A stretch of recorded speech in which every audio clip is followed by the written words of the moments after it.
Recep Tayyip Erdogan is clear in what he wants. For instance, he wants the United States to support Turkey on its plan to repatriate 2 million Syrian refugees, partly to the safe zone, as they call it, along the border with Syria, partly to the cities of Raqqa and Deir ez-Zor, further to the east in Syria. Whether or not he's going to get much support on that from Donald Trump remains to be seen. It didn't sound like it listening to Donald Trump. He seems to be saying that, if anything, the onus should be put on the Europeans. They should be coughing up the money to do that. Indeed, Europe should be paying for this, he said. He cited the fact that Turkey spent $40 billion. He said Europe's only spent $3 billion, and that was a lot less than they pledged. Exactly. I doubt he's going to get much sympathy from the Europeans on that. Obviously, both men spent a lot of time addressing some of the issues that divide them at the moment. One of them is the issue, the big one, of the S-400 missile system that Ankara bought from Moscow.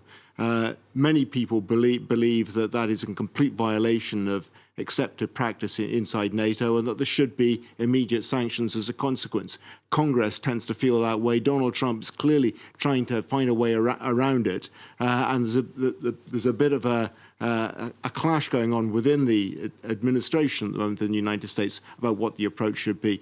Erdogan, judging from what we heard today, doesn't sound as though he's prepared to back down. He did talk about the possibility of buying the American Patriot system as well as the S-400s, but didn't suggest that in any way that he was going to back down on the S-400s. But he does want to be back into the F-35 fighter jet system, which Turkey helped develop with other NATO members, and which it's been excluded from as a consequence of its decision to go ahead with the S-400 purchase. Again, Donald Trump doesn't seem to have given him very much to chew on then. Other issues which they talked about, the big one as far as Turkey is concerned, is the continued presence inside the United States of Fethullah Gulen, the leader of the Gülenist movement, which Turkey, or the Ankara government, regards as being responsible for the failed coup attempt inside Turkey.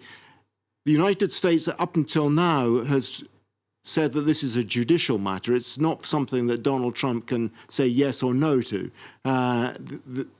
They've put the onus on the Turks to provide evidence. The evidence that they've provided so far has not been sufficient to convince the United States. Erdogan says that today he's presented more evidence. It seems unlikely, I think, that it's likely to convince the United States, but the Turks certainly are hoping that it will.